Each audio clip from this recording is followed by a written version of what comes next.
Handcuff பண்ணி கால்லையும் விலங்கு போட்டு கையிலையும் விலங்கு போட்டு மிலிட்ரி ஏர்கிராஃப்டில் கொண்டு வந்து இறக்கி விட்டுருக்காங்க. இந்த டீபோர்டேஷன் காலங்காலமாக நடந்துட்டு தான் இருக்குது அண்ட் அது இப்போவும் நடந்திருக்கு. எந்த ஸ்டேட்ல இருந்தெல்லாம் வந்திருந்தாங்க அப்படின்னு பார்த்தீங்கன்னா மத்திய பிரதேஷ், ஹரியானா, சத்தீஸ்கர், குஜராத் இந்த மாதிரி சில ஸ்டேட்ஸ்ல இருந்து, மோஸ்ட்டாக நார்த் இந்தியன் ஸ்டேட்ஸ்ல இருந்து தான் இருக்காங்க. மெக்சிகோ யூஎஸ் பார்டர் வந்து பார்த்தீங்கன்னா அது லேண்ட் பார்டரில் ரொம்ப பெரிய பார்டர். ஈஸியாக நிறைய இடங்களில் வந்து உங்களால் மெக்சிகோலேருந்து நடந்தே யூஎஸ்குள்ளே போக முடியும். மெக்சிகோவிலேருந்து பார்டர் வரைக்கும் கூட்டிகிட்டு போய் விட்டுருவாங்க. அங்கேருந்து இன்னொரு டீம் வந்து உங்களை நடந்தே வந்து யூஎஸ்க்குள்ள கூட்டு போவாங்க. ஸோ அதனால இந்த டீபோர்டேஷனை ஸ்டார்ட் பண்ணிட்டாங்க அண்ட் இதுல இந்தியாவும் விதிவிலக்கு அல்ல.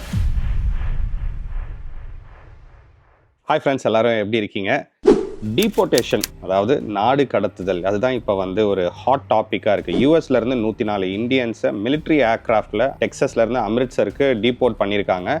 அண்ட் அது இந்தியாவில் ஒரு சலசலப்பை ஏற்படுத்தியிருக்கு. என்னடா இது இப்படி வந்து மிலிட்ரி ஏர்கிராஃப்டில் அப்படி கொடுமையாக காலில் கையிலலாம் சங்கிலி கட்டி 104 இந்தியன்ஸை நீங்கள் கூட்டிகிட்டு வந்து விட்டுருக்கீங்க அப்படின்னு சொல்லி எதிர்கட்சி சார்பாக வந்து சில போராட்டங்கள்லாம் பண்ணுறாங்க. அண்ட் அது நியூஸ் மீடியாலையும் நம்ம நிறைய வர்றதை பார்க்குறோம். ஐயோ 104 பேரை வந்து இந்தியா டீபோர்ட் பண்ணிட்டாங்களாமே அப்படின்னு. ஏன்னா இது நிறைய பேருக்கு இப்போ தான் ஒரு புது நியூஸாக இருக்குது. பட் இது எதனால் இப்படி நடந்துச்சு, இதுக்கு பின்னாடி என்ன இருக்குது, இதை பற்றி என்னெல்லாம் பேசப்படுது அப்படின்றது எல்லாத்தையும் உங்களுக்கு என்னோட பார்வையிலிருந்து நான் ஷேர் பண்ணுறேன். டொனால்ட் ட்ரம்ப் பதவிக்கு வந்ததே இந்த மாதிரி இல்லீகல் ஏலியன்ஸ், அதாவது இல்லீகலாக மைக்ரேட் ஆகி யூஎஸ்க்கு வந்தவங்க எல்லாரையும் நான் டீபோர்ட் பண்ணுவேன், லட்சக்கணக்கில் டீபோர்ட் பண்ணுவேன் அப்படின்னு ஒரு ப்ராமிஸ் கொடுத்தாரு.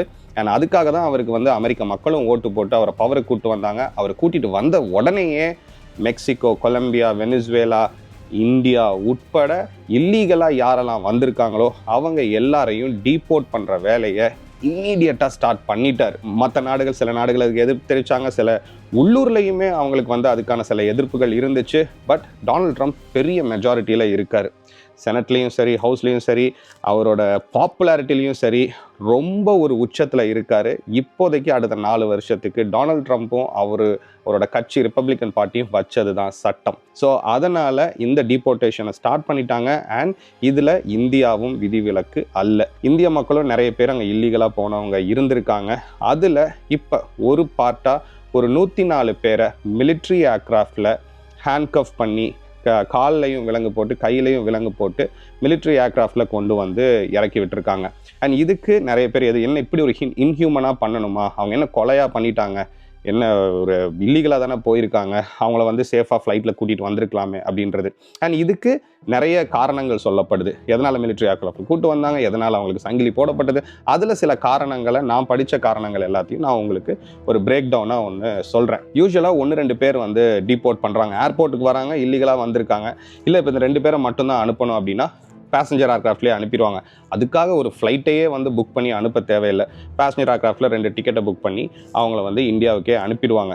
பட் இப்படி மாசாக டீபோர்ட் பண்ணும்போது, 104 பேரை டீபோர்ட் பண்ணும்போது அமெரிக்க கவர்மெண்ட்டுக்கு ஒரு ஏர்லைன்ஸ், ஒரு தனியார் ஏர்லைன்ஸையோ இல்லை ஒரு கவர்மெண்ட்டோட ஏர்லைன்ஸையோ ஒரு ஃபுல் ஏர்கிராஃப்டையும் புக் பண்ணி அவங்கள அனுப்பணும் அப்படின்னா அது அவங்களுக்கு காஸ்ட் எஃபெக்டிவாக இருக்காது. ஸோ அதனால் என்ன பண்ணுவாங்க அப்படின்னா மிலிட்ரி ஏர்கிராஃப்டில் அவங்க எல்லாரையும் இது பண்ணுவாங்க. இப்போ யூஸ்வலாக நீங்கள் நிறைய இதிலலாம் பார்த்துருப்பீங்க, ஒரு நேச்சுரல் கெலாமிட்டி எல்லாம் வரும்போது கவர்மெண்ட்டோட ஏர்கிராஃப்ட்ஸை தான் நிறைய யூஸ் பண்ணுவாங்க. அது காஸ்ட் எஃபெக்டிவாகவும் இருக்கும் அண்ட் கவர்மெண்ட் நினச்ச நேரத்துக்கு பண்ண முடியும், அவங்களோட கன்வீனியன்ஸுக்கு தகுந்த மாதிரி பண்ண முடியும் அப்படின்றது. ஸோ இப்போவும் 104 பேர் இருக்கும்போது ஒரு ஃபுல் ஃப்ளைட் ஹையர் பண்ணணும் அப்படிங்கும்போது கவர்மெண்ட்டோட ஏர்கிராஃப்ட், மிலிட்ரி ஏர்கிராஃப்ட் வந்து சும்மா தானே இருக்குது. ஸோ அதுலேயே வந்து நம்ம டீபோர்ட் பண்ணிடலாம் அப்படின்றது தான் கான்செப்ட். அவங்களுக்கு வந்து காஸ்ட் எஃபெக்டிவாகவும் இருக்கும். அண்ட் இந்த ஹேண்ட்கஃப் போடப்பட்டது அது எதனால் அப்படின்னு பார்க்கும்போது அவங்க என்ன சொல்லுவாங்கன்னா சேஃப்டி கன்சர்ன்ஸை மெயினாக சொல்கிறாங்க. யூஸ்வலாகவே இப்போ ஒரு 2 பேர் 3 பேர்னா ஈஸியாக வந்து அடக்கி உட்கார வச்சிட முடியும், ஏதாவது அவங்க பிரச்சனை பண்ணுறாங்க ஃப்ளைங்கில் அப்படின்னு வரும்போது. ஆனால் இப்போ மேலே ஃப்ளைட்டு போயிட்டு இருக்கு, இவங்கெல்லாம் ஆல்ரெடி இல்லீகலாக வந்தவங்க. இது நீங்கள் யூஎஸ் கவர்மெண்ட்டோட கண் பார்வையில் பார்க்கணும். சரி தப்பு அப்படின்றதெல்லாம் வேற, அவங்க என்ன சொல்கிறாங்க, அது எதனால் இப்படி பண்ணப்படுது அப்படின்ற இதை மட்டும் முன்னாடி வச்சிடுறேன். டிசிஷன் இஸ் யோர்ஸ், நீங்கள் தான் சொல்லணும் இது சரியா தவறா அப்படின்றது. மெயினாக ஒரு இல்லீகலாக வந்திருக்காங்க அப்படின்னா ஃபினான்ஷியல் ப்ராப்ளம்னால வந்திருப்பாங்க, ஃபேமிலியை காப்பாற்றணுன்றனால வந்திருப்பாங்க, இல்லை ஒரு நல்ல வேலை கிடைச்சா போதுன்ற மாதிரி வந்திருப்பாங்க. அண்ட் இதில் சில பேர் இல்லை பல பேர் ஊரில் வாழவே முடியாத சிச்சுவேஷன்லேயும் நிறைய பேர் வருவாங்க. அது உண்மையிலே போர் நாடாக இருக்கும். அந்த போர் நாட்டில் வந்து வாழ முடியாமல் அகதியாக வருவாங்க. இவங்க எல்லாம் வந்து சேஃபான பீப்புள் தான். ஆனால் அதுவே ஒரு கிரிமினல் ஆக்டிவிட்டீஸ்னாலேயோ இல்லை ஒரு தப்பான ஒரு விஷயத்தினாலேயோ என் நாட்டில் இருக்க முடியல, ஒரு கேங் மெம்பராக இருப்பாங்க, ஒரு கேங்ஸ்டர் இல்லை ஒரு ரவுடி, ஏதோ ஒரு சம்திங், ஏதோ அந்த நாட்டில் இருக்க முடியல, இல்லை கொலை பண்ணிட்டேன் போலீஸ் தேடுறாங்க அப்படின்னு சொல்லி கள்ள பாஸ்போர்ட்டில் வர்றவங்க, அதாவது ஃபேக் பாஸ்போர்ட்டில் வர்றவங்க, இந்த மாதிரி எல்லாமும் நாட்டை விட்டு நிறைய பேர் ஓடி வந்து வெளிநாட்டில், யூஎஸ்ல இல்லை, நிறைய வெளிநாட்டில் போகிற கதைகள்லாம் நம்ம நிறைய கேட்டிருக்கோம். ஸோ அந்த மாதிரி பீப்புளும் இருப்பாங்க. இதில் யூஎஸ் கவர்மெண்ட்டால் இவங்கெல்லாம் நல்லவங்க ஹேண்ட்கஃப் பண்ண வேண்டாம், இவங்கெல்லாம் கெட்டவங்க ஹேண்ட்கஃப் பண்ண வேண்டாம் அப்படின்னு பிரிக்கிறது ரொம்ப ரொம்ப கஷ்டமாக இருக்கும். விமானம் போய்கிட்டு இருக்கும்போது திடீர்னு ஒருத்தர் நினச்சாலும் அந்த விமானத்தை கீழே கொண்டு வர முடியும், கிராஷ் பண்ண முடியும். இல்லை ஒரு 4-5 பேர் இருக்காங்க, ஒரு ஃப்ரெண்ட்ஸாக இருக்காங்க, இவங்க எல்லாமே கெட்ட ஆட்கள் அப்படின்னு வச்சுக்குவோமே, அவங்க வந்து ஐயோ இந்தியாவுக்கு போனால் நம்ம கதை கந்தல், எப்படியாவது இவங்க ஃப்ளைட்டை திரும்பி வைக்கலாம், ஏதோ ஒரு சம்திங் ஒரு மிஸ்ஹேப் நடக்குது, இதனால் அந்த ஃப்ளைட்டுக்கு ஏதாவது ஒரு பிரச்சனை வந்துச்சு அப்படின்னா ஆப்வியஸ்லி நம்ம எல்லோரும் என்ன பண்ணுவோம், யூஎஸ் கவர்மெண்ட்டை தான் ப்ளேம் பண்ணுவோம். எதுக்கு நீங்கள் வந்து ஒழுங்காக சேஃபாக வந்து இந்திய மக்களை திரும்பி கூட்டிகிட்டு வரல, அதனால இவ்வளோ பெரிய மிஸ்ஹேப் ஆகிடுச்சு அப்படின்ற கம்ப்ளைண்ட் எல்லாம் யூஎஸ் கவர்மெண்ட் மேலே வைக்கப்படும். ஸோ அதனால் US government utmost security and சேஃபாக தான் இருக்கணும்னு நினைப்பாங்க. ஸோ அந்த வகையில் இவங்களை யூஎஸ் கவர்மெண்ட் ட்ரஸ்ட் பண்ணாதனால தான் ஹேண்ட் கஃப் பண்ணி லெக்கில் கஃப் பண்ணி அவங்க வந்து இந்த மாதிரி மற்ற நாடுகளுக்கெல்லாம் கூட்டிகிட்டு போகிறதா அதுவும் சொல்லப்படுது.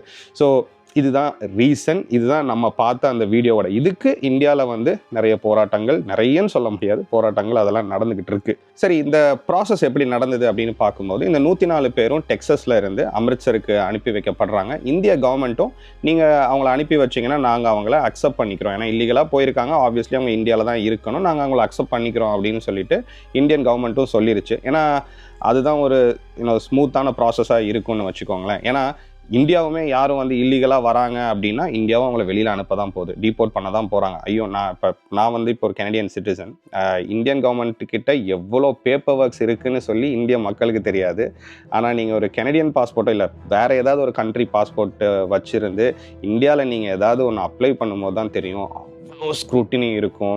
இந்தியாவிலேருந்து நீங்கள் ஓவர் ஸ்டே பண்ணி வெளியில் வந்தீங்கன்னா உங்களுக்கு எக்ஸிட் பர்மிட் எடுத்துகிட்டு தான் வரணும், நீங்கள் இருக்கக்கூடாது, இல்லைன்னா நாங்கள் உங்களை உடனே டீபோர்ட் பண்ணுவோன்னு இந்தியா கவர்மெண்ட்டுமே, எல்லா நாடும், இந்தியா கவர்மெண்ட்டு எல்லா நாடுகளுமே இது சொல்லக்கூடியது தான். யூஎஸில் மட்டும்தான் வந்து ரொம்ப லிபரலாக விட்டுருந்தாங்க. கொஞ்ச நாளைக்கு வந்தால் இருக்கட்டும், யூஎஸும் அப்படி தான், கனடாவும் அப்படி தான் வச்சுக்கோங்களேன், ரொம்ப லிபரலாக இருந்தாங்க. அதனால அந்த நாட்டுக்கு நிறைய பிரச்சனைகள் வர ஆரம்பிச்சிது. அதனால தான் இந்த ப்ராசஸ் எல்லாமே. எனிவேஸ் 104 பேரில் வந்து ஐ திங்க் 18 ஃபீமேல் அண்ட் 10 குழந்தைங்களும் இருந்தாங்கன்னு நினைக்கிறேன். அந்த 104 பேரில் தப்பாக இருந்தால் மன்னிச்சுக்கோங்க, அதுதான் கணக்கு நினைக்கிறேன். இவங்களெல்லாம் அனுப்புகிறாங்க. அண்ட் இந்த எந்த ஸ்டேட்டில் இருந்தெல்லாம் வந்திருந்தாங்க அப்படின்னு பார்த்தீங்கன்னா மத்திய பிரதேஷ், ஹரியானா, சத்தீஸ்கர், குஜராத், இந்த மாதிரி சில ஸ்டேட்ஸில் இருந்து, மோஸ்ட்டாக நார்த் இந்தியன் ஸ்டேட்ஸில் இருந்து தான் இருக்காங்க. அவங்க எல்லாரையுமே அனுப்புகிறாங்க. சண்டிகரில் இருந்து இந்தியன் கவர்மெண்ட் அவங்கள ரிசீவ் பண்ணி எப்படி போனாங்க, எந்த வகையில் இல்லீகலாக யார் வந்து இவங்களை அங்கே அனுப்புனது, அந்த விசாரணைகள் எல்லாம் நடத்தி முடிஞ்சால் அதில் கல்பிரிட்ஸ் யாராவது இருந்தாங்கன்னா அவங்களை கண்டுபிடிக்க முடியுமா, அவங்களையும் அரெஸ்ட் பண்ணிட்டு அவங்களெல்லாம் வந்து அவங்க சொந்த ஸ்டேட்டுக்கே அனுப்புறது தான் இந்த ப்ராசஸ். இது தடவை இந்த டீபோர்டேஷன் நடக்குதா அப்படின்னு பார்த்தீங்கன்னா கிடையாது. கிட்டத்தட்ட 2009 டீபோர்ட் பண்ணி அனுப்பிட்டு தான் இருக்காங்க. அதாவது மாசா டீபோர்ட் பண்ணி அனுப்புறதெல்லாம் நடந்துக்கிட்டு தான் இருக்குது. கிட்டத்தட்ட 15 வருஷம் இல்லையா, ஒரு வருஷத்துக்கு சுமாராக ஒரு 500 பேரை வந்து டீபோர்ட் பண்ணி அனுப்புகிறாங்க அப்படின்னு கூட வச்சுக்கலாம். ஆனால் இப்படி எல்லாரையும் ஒரே ஃப்ளைட்டில் போட்டு பெருசாக டீபோர்ட் பண்ணது ஒரு வீடியோ இப்போ வெளியில் வந்தனால நமக்கு அது வந்து ரொம்ப பெரிய ஒரு நியூஸாக மாறிடுச்சு. அண்ட் ப்ளஸ் அந்த சங்கிலி எல்லாம் பார்த்தோன்னே ஆப்வியஸ்லி நம்ம ஊர் மக்களுக்கு வந்து அது கன்சர்னிங்காக தான் இருக்கும், எதுக்கு இவங்க இப்படி பண்ணுறாங்க அப்படின்றது. பட் இந்த டீபோர்டேஷன் காலங்காலமாக நடந்துட்டு தான் இருக்குது. அண்ட் அது இப்போவும் நடந்திருக்கு. அதுவும் 2019 பார்த்தீங்கன்னா கிட்டத்தட்ட 2000 இந்தியன்ஸை டீபோர்ட் பண்ணி அனுப்பியிருக்காங்க. ஆனால் இப்போ எப்போவுமே இந்த மாதிரி தான் சங்கிலி எல்லாம் போட்டு அனுப்புவாங்களா அப்படின்னா 2012 ட்ரம்ப் ஆட்சியில் இருக்கும்போதே வந்து ஒரு தடவையாக வந்து இவங்களை இந்த மாதிரி ஹேண்ட் கஃப் பண்ணி அனுப்புனதாக சொல்லப்படுது. இந்தியாவுக்கு மட்டும்தான் இந்த பிரச்சனையா அப்படின்னு கேட்டிங்கன்னா இந்தியாவுக்கு தான் இதில் இருக்கிறதுலே கம்மியான பிரச்சனை. மெயினாக மெக்சிகோ, கொலம்பியா, வெனிசுவேலா, இந்த மாதிரி நாடுகள்ல இருந்து தான் லட்சக்கணக்கில் யூஎஸ்ல போய் இல்லீகலாக செட்டில் ஆயிருக்காங்க. யூஎஸ்ல நீங்கள் வேகஸ் இல்லை நிறைய பெரிய சிட்டிஸ்க்கு போனீங்கன்னா உங்களால் அவ்வளோ மெக்சிகன்ஸை பார்க்க முடியும். இது இங்கிலீஷ் ஊரா இல்லை மெக்சிகன் ஊரானே தெரியாது, அந்த அளவுக்கு உங்களுக்கு வந்து நீங்கள் மெக்சிகன்ஸை பார்க்கலாம். ஏன்னா மெக்சிகோ யூஎஸ் பார்டர் வந்து பார்த்தீங்கன்னா அது லேண்ட் பார்டரில் ரொம்ப பெரிய பார்டர். ஈஸியாக நிறைய இடங்கள்ல வந்து உங்களால் மெக்சிகோலேருந்து நடந்தே யூஎஸ்குள்ளே போக முடியும். அந்த மாதிரி வந்து நிறைய பேர் காலங்காலமாக வந்துட்டு இருந்தாங்க. அதுவும் யூஸ்வலா பைடன் அட்மினிஸ்ட்ரேஷன், அதாவது டெமோக்ராட் அட்மினிஸ்ட்ரேஷனா இருந்துச்சு அப்படின்னா அவங்க அதுக்கு பெருசா வந்து தடை விதிக்க மாட்டாங்க. ஸோ அதனால இன்னுமே தைரியமா நிறைய பேர் வர முடியும். அப்போ எங்க நாட்டு மக்கள்லாம் நீங்க திருப்பி அனுப்பாதீங்க அப்படின்னு சொல்லி வேற நாடுகள் வந்து யூஎஸ்க்கு சொல்லுது அப்படின்னா யூஎஸ் என்ன சொல்லுவாங்க? ஆப்வியஸ்லி அவங்க தான் வேர்ல்ட்ல இன்னுமே சூப்பர் பவர். அவங்க வந்து நீங்க இப்படிலாம் பேசுனீங்கன்னா உங்க நாட்டு மேல டாரிஃப் அடிப்போம், அதாவது உங்க நாட்டு பொருட்கள் யூஎஸ்க்கு வரும்போது பெருசா நாங்க வரி போட்டுருவோம், அதனால வந்து உங்க நாட்டோட ப்ராடக்ட்ஸ் எல்லாம் விற்காது அப்படின்னு டாரிஃப் அடிப்போம்னு சொல்லி அந்த பிளாக்மெயில் நடக்கிறது எல்லாமே உங்களுக்கு தெரியும். யூஎஸ் ஒரு கண்ட்ரிக்கு டாரிஃப் அடிச்சுது அப்படின்னா அது அந்த நாட்டை வந்து பெரிய லெவல்ல எக்கானமியா பாதிக்கும். ஸோ அதனால வந்து ஓகே, எங்க ஆளுங்களை தானே அனுப்புறீங்க, அனுப்புங்க, வேணும்னா நாங்களே ஃப்ளைட் வச்சு கூட எங்கால கூட்டு வந்துடுறோம், எங்களுக்கு வந்து உங்களை பகச்சிக்க வேணாம் அப்படின்னு தான் மோஸ்ட் ஆஃப் த கண்ட்ரீஸ் சொல்றாங்க. இதுல வெனிசுவேலா மட்டும் கொஞ்சம் டிஃபரெண்ட்னு வச்சுக்கலாம். ஆரம்பத்துல இல்ல அது எப்படி எங்க நாட்டுக்கு நீங்க மக்கள்லாம் அனுப்புவீங்க, இது சரி கிடையாது அப்படின்ற மாதிரி சொன்னாங்க. அதுக்கு ஒரு சின்ன காரணமும் இருக்கு. வெனிசுவேலால இருந்து மட்டுமே கிட்டத்தட்ட 3.5 லட்சம் பேர் யூஎஸ்ல இருக்காங்க. ஆனா வெனிசுவேலா வந்து ஒரு எக்கனாமிக்கலி ஒரு கிரைசிஸ்ல இருக்கு. அங்க நிறைய பொலிட்டிக்கல் டெத்ஸ் நடக்குது, ரயட்ஸ் நடக்குது, சண்டைகள், அவங்களோட பணமும் வந்து டோட்டலா வீழ்ச்சி அடைஞ்சிருச்சு. அந்த நாட்டில் வாழவே முடியாத ஒரு சிச்சுவேஷன்ல நிறைய பேர் இருக்கிறனால யூஎஸ் கவர்மெண்ட் சில வருடங்களுக்கு முன்னாடி வெனிசுவேலால இருந்து இல்லீகல் இமிகிரன்ஸா, அகதிகளா நீங்க வந்திருந்தீங்க அப்படின்னா உங்களுக்கு அகதி ஸ்டேட்டஸ் கொடுத்து உங்களுக்கு நாங்க ஒர்க் பெர்மிட்டும் கொடுத்துட்றோம், டெம்பரரியா நாங்க ஒரு ஒர்க் பெர்மிட் கொடுத்துட்றோம், அதை வச்சு நீங்க யூஎஸ்ல ஒர்க் பண்ணிக்கலாம் அப்படின்னு சொல்லி நிறைய வெனிசுவேலன்ஸ் அந்த ஒரு பெர்மிட்டை வச்சு அகதிகளா அங்க இருந்து அங்க ஒர்க் பண்ணிக்கிட்டு இருந்தாங்க. அகதிகளும் இல்லீகல் இமிகிரன்ஸா இப்ப ட்ரீட் பண்ண ஆரம்பிச்சுட்டாங்க யூஎஸ். எதனாலன்னா அந்த ஒர்க் பெர்மிட் எல்லாத்தையும் ரிவோக் பண்ணி இனிமே நீங்க எங்க நாட்டுக்கு வேணாம், நீங்களும் வெனிசுவேலாக்கு போகணும்னு. இதை வெனிசுவேலா முதல்ல அகேன்ஸ்ட் பண்ணுச்சு. பட் ஆப்வியஸ்லி எந்த ஒரு நாட்டாலையும் யூஎஸ் கிட்ட தாக்கு பிடிக்கிறது வந்து ரொம்ப டஃபா இருக்கும். அதுவும் வெனிசுவேலா மாதிரி ஒரு சின்ன நாடு, அதுவும் நிறைய பிரச்சனைகள் இருக்கக்கூடிய நாட்டால அதெல்லாம் பண்ண முடியாது. ஸோ இப்போ வெனிசுவேலா வந்து நாங்களே கூட ஃப்ளைட் அனுப்புறோம், நீங்க வந்து எல்லாரையும் இங்கே கூட்டிட்டு வந்துருங்க அப்படின்னு சொல்லி அந்த பேச்சுவார்த்தைகள்லாம் நடந்துட்டு இருக்கு. யூஎஸ் ஃப்ளைட்ல வரப்போறாங்க இல்லை வெனிசுவேலா ஃப்ளைட்ல வரப்போறாங்களா அப்படின்றது நமக்கு இன்னும் தெரியாது. பட் அதுவும் நடந்துகிட்டு இருக்கு. நான் யூஎஸ்க்கு போனப்ப ஃபர்ஸ்ட் இந்த மெக்சிகன், கொலம்பியன்ஸ் எல்லாம் நிறைய பேர் இருக்காங்க. என்னப்பா எல்லாரும் ஸ்பானிஷ் பேசிட்டு இருக்காங்கன்னு பார்த்த ஒரு சில ஊர்னா வேகஸ்ல, மயாமி போனீங்கனாலும் உங்களுக்கு அந்த மாதிரி தான் இருக்கும். அப்பதான் எனக்கு தோணுச்சுச்சா இங்க மெக்சிகன்ஸுக்கெல்லாம் எவ்வளோ ஈஸியா ஒரு ஆக்சஸ் கிடைக்குதுல யூஎஸ் வர்றதுக்கு, நம்ம அவ்வளோ பேப்பர் ஒர்க்ஸ் எல்லாம் ஃபாலோ பண்ணி எக்கச்சக்கமான வேலைகள்லாம் பண்ணி வரணுமே அப்படின்றது.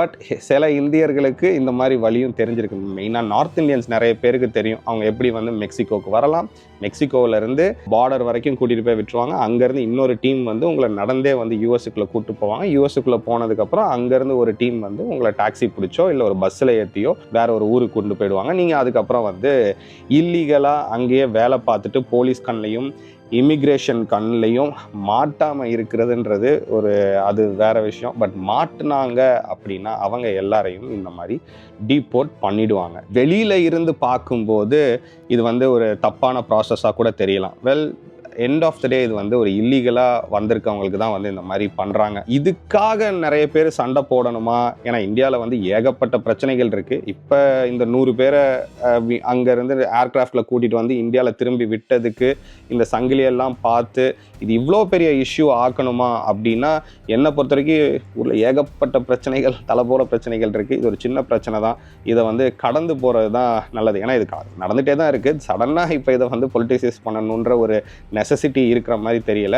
அண்ட் நீங்களே யோசிச்சு பாருங்க, நம்மளே தமிழ்நாட்டில் இருக்கோம், சடனாக வந்து நிறைய பேர் நார்த் இந்தியாவிலேருந்து நம்ம ஊரில் வந்து வேலை பார்க்க ஆரம்பிச்சோன்னா அதுவே வந்து ஒரு கடுப்பை கிரியேட் பண்ணுச்சு. என்னடா அது இவங்க பாட்டுக்கு வந்துடுறாங்க, நம்ம வேலையெல்லாம் தூக்கிட்டு போயிடுறாங்க அப்படின்றது. இல்லை இப்படி யோசிச்சு பாருங்க, தமிழ்நாட்டில் வந்து திடீர்னு வந்து லட்சக்கணக்கில் விசாவே எடுக்காமல் இல்லீகலாக ஆப்பிரிக்கால இருந்தோ இல்லை ரொம்ப ஏழை நாடுகள்ல இருந்தோ வந்து லட்சக்கணக்கில் நம்ம ஊரில் வந்து அங்கேருந்து வர ஆரம்பிச்சிட்டாங்க, நம்ம வேலையெல்லாம் எடுக்க ஆரம்பிச்சிட்டாங்கன்னா உள்ளூரில் இருக்கிற மக்களுக்கு வந்து கண்டிப்பாக அது என்ன சொல்கிறது ஒரு பிரச்சனையை கிரியேட் பண்ணும். இல்லை இவங்களெல்லாம் அனுப்புங்க, என்னது இது கவர்மெண்ட் சரியில்லை, இதெல்லாம் அனுப்புங்க அப்படின்னு சொல்லி அந்த மாதிரி ஒரு நிலைமை தான் யூஎஸ்ல கிரியேட் ஆச்சு. ஆனால் அது இந்தியர்கள்னால ஆக்சுவலாக கிரியேட் ஆகலை. மெக்சிகன்ஸ், கொலம்பியன்ஸ் அவங்களால தான் கிரியேட் ஆச்சு. அதில் இந்த மாதிரி கொஞ்சம் ரெண்டு பெரிய ஜாம்பவான்கள் சண்டை போட்டுட்டு இருக்கும்போது நம்ம ஆளுங்க கொஞ்சமாக இல்லீகலாக இருக்கிற பீப்புள் வந்து மாட்டி அவங்களும் வந்து டீபோர்ட் செய்யப்படுறாங்க. ஸோ இதுதான் ஓவரால் பிக்சர். இங்கே என்ன சொல்கிறாங்க அப்படின்னு நீங்கள் கேட்டிங்கன்னா ஓவராலாக ஆமாம் இல்லீகலாக இருக்கிறவங்கள திருப்பி அனுப்பணும் அப்படின்றதான் வந்து பரவலான கருத்தாகவும் யூஎஸ்லேயும் பேசப்படுது. நான் இங்கே சிலர்லாம் பேசும்போது அவங்களும் சொன்னாங்க, இதில் என்ன இருக்குது, ட்ரம்ப் வேறு என்ன தான் பண்ணுவாங்க, அவ்வளோ பேர் இல்லீகலாக வராங்க லட்சக்கணக்கில் அப்படின்னா அவங்கள திருப்பி அனுப்பி தானே ஆகணும் அப்படின்றது தான் ஒரு பரவலான சென்டிமெண்ட்டாக இன்னுமே இருக்குது. அண்ட் அதனால தான் அவ்வளோ பெரிய மெஜாரிட்டியில் டொனால்ட் ட்ரம்ப்பால் ஜெயிக்கவும் முடிஞ்சுது. ஸோ இதுதான் இங்கே இருக்கிற சிச்சுவேஷன். இதை பற்றி நீங்கள் என்ன நினைக்கிறீங்க? ஏன் கருத்தெல்லாம் முக்கியமே இல்லை, அதை தூக்கி ஓரமாக போட்டுருங்க. இதை பற்றி நீங்கள் என்ன நினைக்கிறீங்க அப்படின்றத கமெண்ட்ஸில் சொல்லுங்கள். அடுத்த வீடியோவில் மீட் பண்ணுவோம். தேங்க்யூ. பாய்.